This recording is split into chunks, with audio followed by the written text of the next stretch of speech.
Hello and welcome to Global Review. I am Sachin Chaturvedi. We bring to you weekly analysis of key global developments. Today is our 40th episode. So very warm and very special welcome to this episode.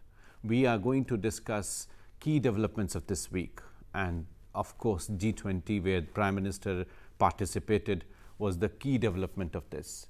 Global platforms are becoming points of not only convergence on our global strategies for economic development and management of financial challenges that we are facing, but they are also giving opportunity for several leaders to come up with dissenting voices. We, as always, give you the key headlines. Let's hear them. Tensions between Saudi Arabia and Qatar increase, Qatar to leave OPEC.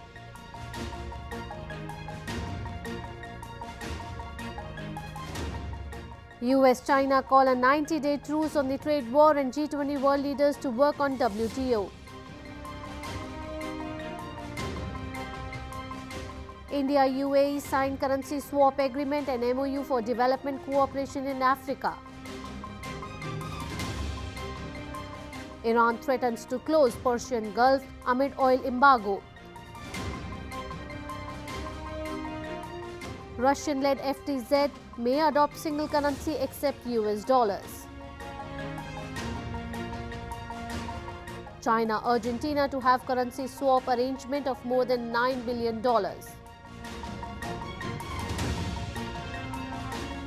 Pakistan expels 18 international aid agencies, endangering more than 11 million people.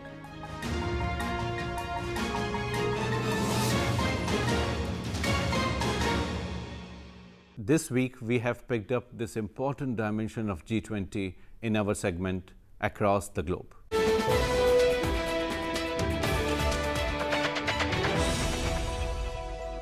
Several key important issues came up at the G20 meeting in Buenos Aires, where Prime Minister participated.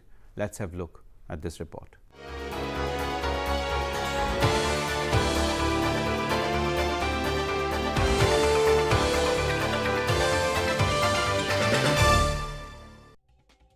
The 13th G20 summit in Argentina concludes with great satisfaction for all.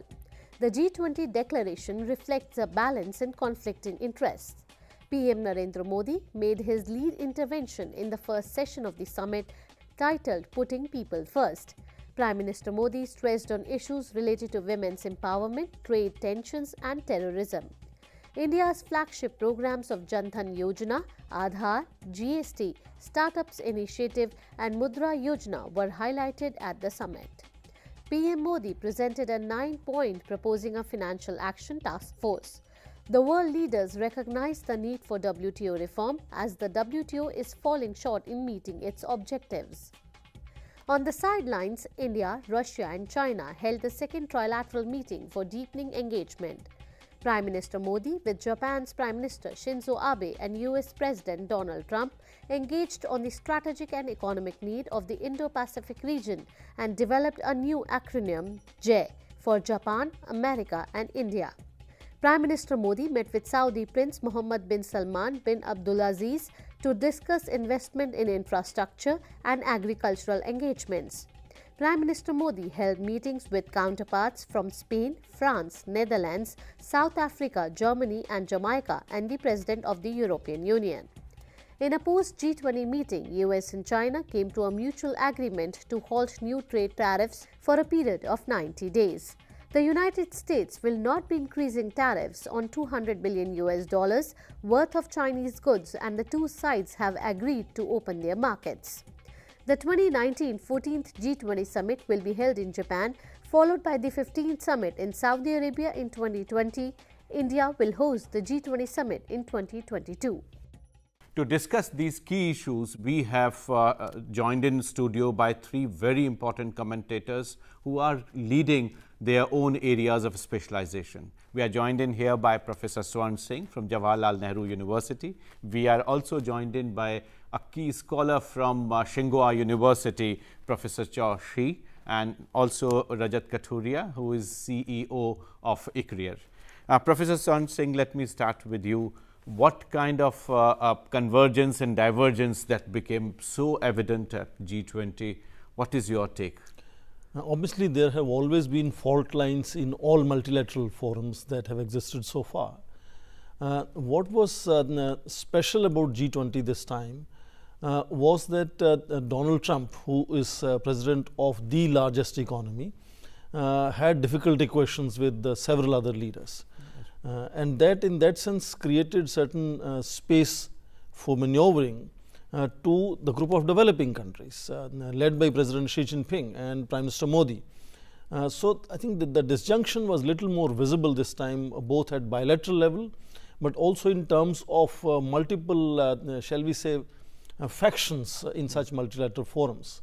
What we also saw that multilateral forums are becoming increasingly personality driven rather than norms and institutions being the focus.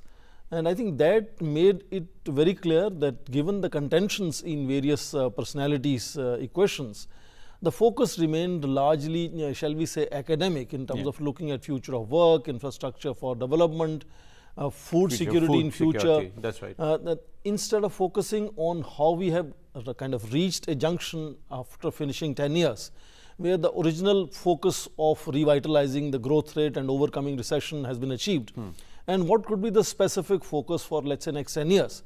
And if there could be any specific action plans, initiatives that you could build consensus on.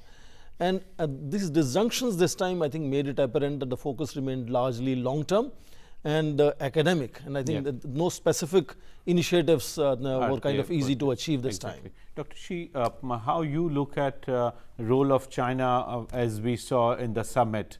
We were quite afraid of what happened in APEC. And then Xi Jinping had this very idea of bringing all countries together. In fact, the BRICS meeting gave a very strong message. Yes, I think this time President Xi Jinping has conducted quite a lot of sidelines besides this summit.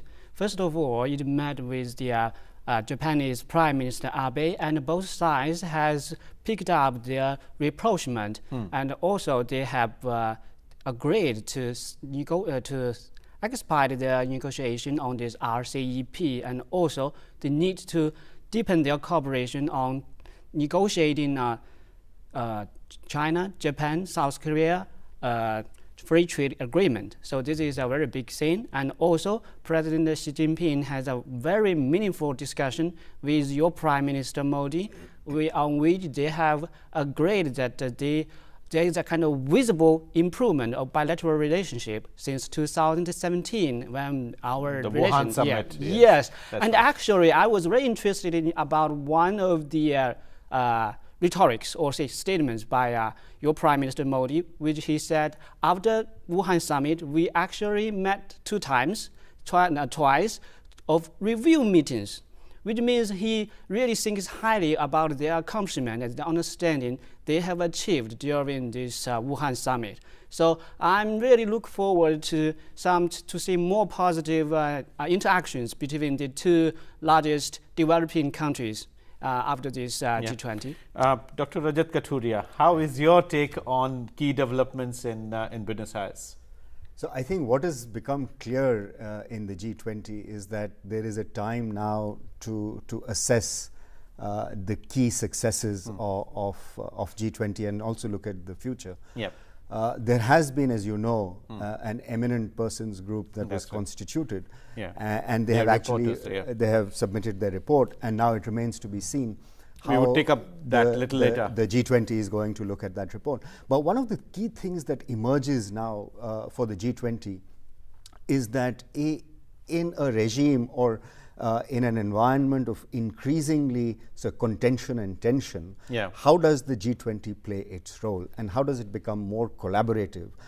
It's been a crisis-driven organization and its successes have been in post-financial crisis. But I think another crisis is brewing now, and that crisis could be looked at in terms of trade or protectionism, or that crisis could be looked at in terms of sustainability. Professor Singh, before I close this round, Dr. Xie mentioned about China, South Korea, Japan cooperation and pushing in of RCEP. We saw Prime Minister Modi meeting Abe and President Trump for the new triangular partnership as we are seeing for peaceful, inclusive, prosperous, Indo-Pacific, FOIP. So how you look at this possibility of moving forward with this? I think these could be seen as some of the positive outcomes of G20 recently. Yeah.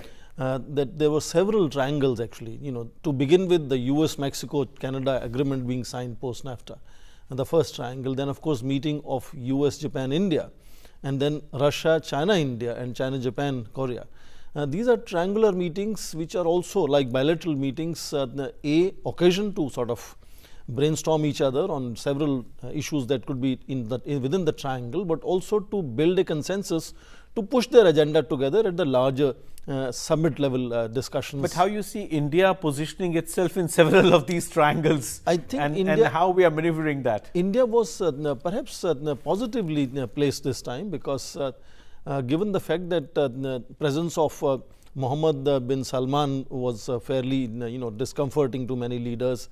Theresa May had domestic pressures to even push as far as seeking arrest of MBS. Donald Trump having difficulties with others. So few leaders that had still a certain amount of camaraderie, bonhomie among the G20 leaders, and Prime Minister Modi was one of them, other than Xi Jinping. Yeah. So that created a space. And second important issue is that the focus of how to deal with industrial technological transformation, where labor market is under threat of innovation and automation. The focus on putting people first brought advantage to India, because recently last 5 years of several initiatives of Government of India have been putting, at least trying to put people first, whether it is Mudra Yojana or it is Jan Dhan Yojana or Ayushman or people-centric programs. My question is, does that give a lot of space for India and China to come together, apart from these triangles and be positioning ourselves? Some of them might be antagonistic to the position that China is taking in managing their trade and investment portfolios. How you see? I think both China and India, since Wuhan meeting in April this year, have taken a decision that whenever multilateral meetings happen where these two leaders will be present, they will try to arrange also a bilateral meeting simultaneously, which will not only focus on bilateral issues, but also how to create a shared understanding to push their point across. And this time we saw both were focusing on strengthening multilateralism and especially trade systems. And even though G20 was not putting the trade issues at the center of the debate, knowing the contentious nature of it and the fact that they will not be reaching any conclusive statement in that direction, both Indian Prime Minister, for example, talked of financial regulation of fugitives or financial defaulters, and presented actually a 9-point program on that issue. That's right. So both, I think Xi Jinping and Prime Minister Modi were focused on trade issues and how to not shy away from them, but put them at the center and find some kind of mitigation, if not resolution, of these issues. Dr. Chao, any quick comment from you on G20? And I think this also another thing I wanted to say, amid this declining trust on multipolarity, actually BRICS has come up very strongly to not to attack, at least to safeguard the multilateralism and also to guard against this protectionism. This is a good thing that the developing countries are now really stand up together. Very good. On that pragmatic role, we close this segment. Don't go away. We would come back with much more analysis and details.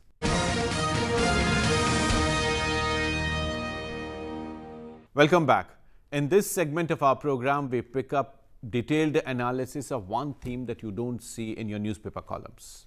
We call this Beyond the News.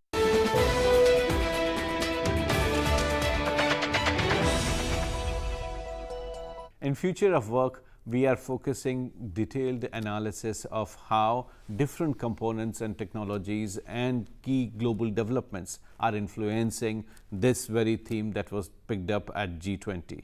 Let's have a look at this report.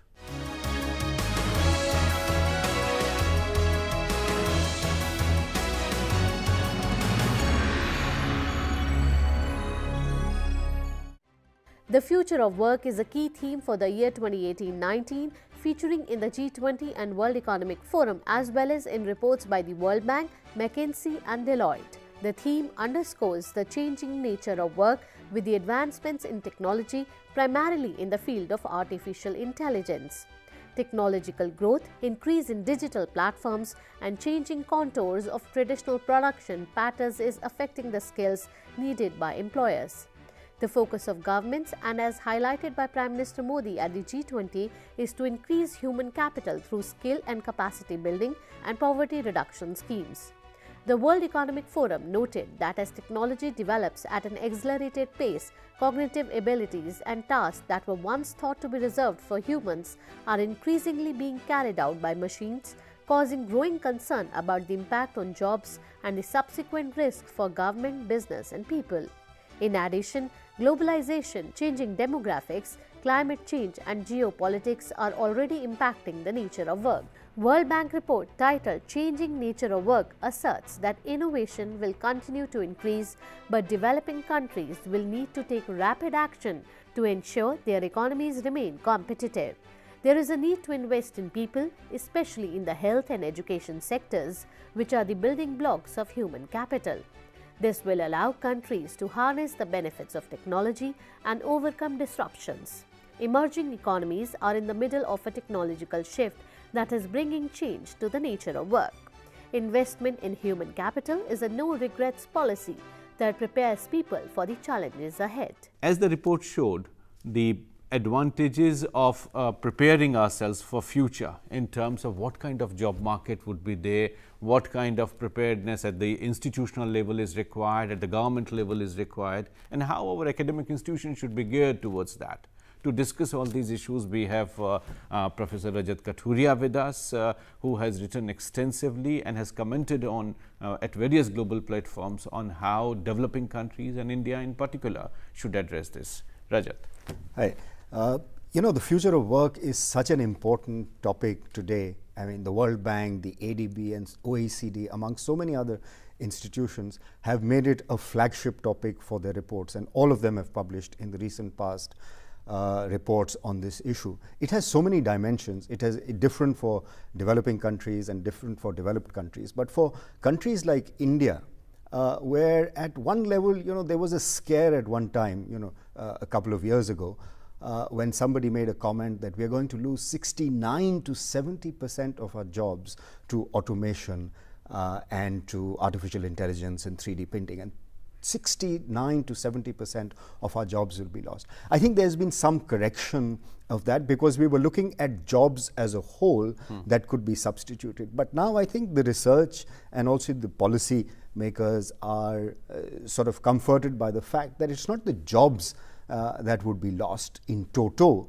but there would be tasks that could be substituted by automation, and there would be some tasks that could be substituted by automation and not the entire job. So the figure of that large figure, that alarmist figure that one spoke about, I think that's very high. But and this India, apprehension, Rajat, about the informalization of work and its dangers, maybe for developed countries, yes, but for developing countries, I think they are quite used to it, isn't it? Exactly, exactly. And therefore, I was going to make the point that, you know, we should be prepared for what technology is going to do to the job market or to the labor market.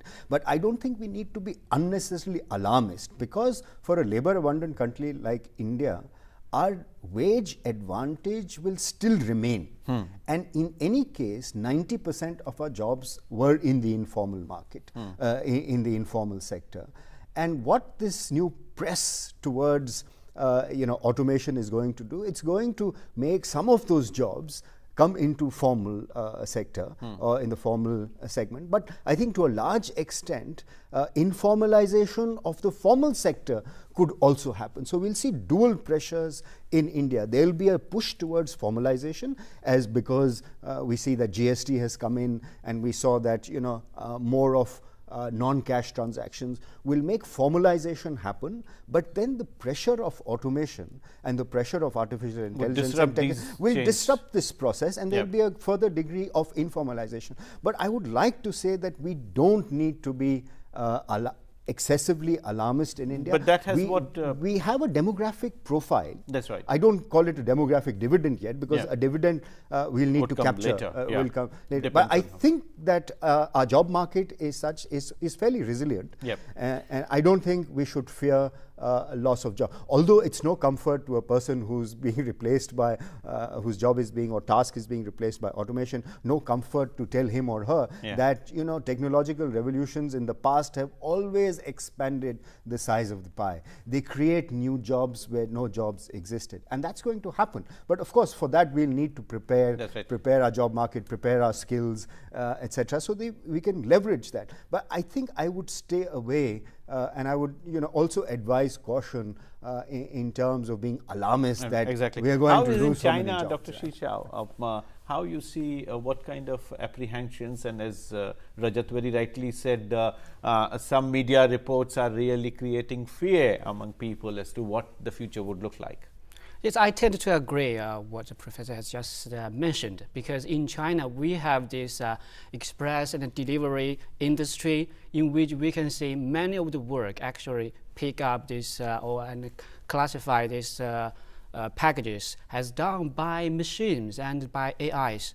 But now we also witness another booming industry, such as in entertainment, culture industry. So I tend to agree that whenever there is new technology, they will build new chances and new field of employment. Professor Swaran Singh, how, as I was mentioning, preparedness of our academic institutions, since you come from one of the leading universities in India, how you see India would be preparing itself for this kind of new opportunity or challenge? Humans have constantly faced these challenges of change in the nature of work. And increasingly, at every stage, human activity has become far more high-skill driven, cognitive. And I think that's the challenge that we stand to sort of face today. And you can notice that enormous focus now globally is on skill development. So we have a Ministry for Skill Development, for example, now. Focus is on innovation. So just as Rajat said, when some jobs disappear, some new jobs will be created in that sense. Exactly. And I think it is finally going to add on to greater leisure, greater resources, greater availability of good life fundamentally.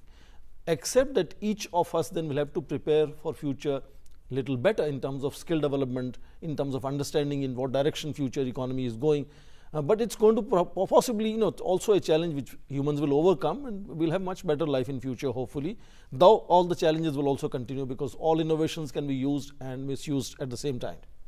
Rajat, let me come back to you with this idea of future work that the Davos platform addressed, the G20 addressed. It was also picked up in the side events at WTO. So everywhere we are seeing this getting reflected according to countries' stage of economic development.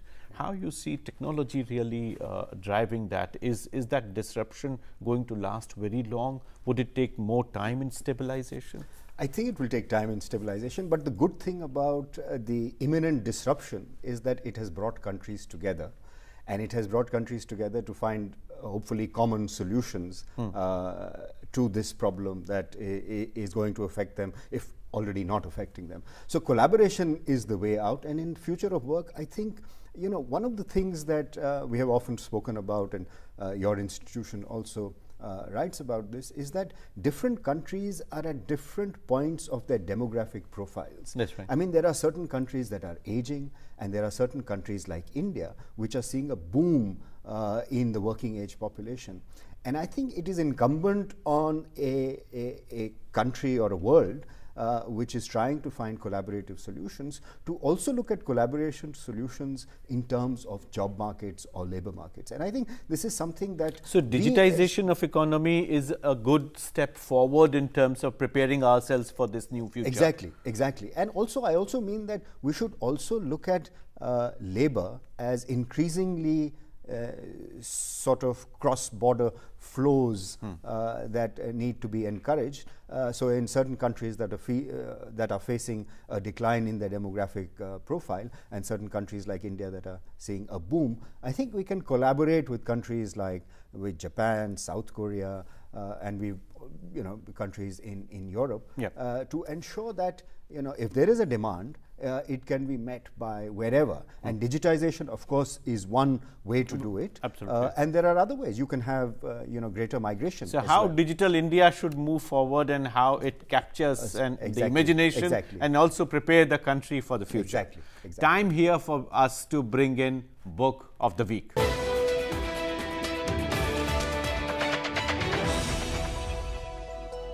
And today we have picked up this extremely interesting and important report which has been launched at the time of the G20 summit.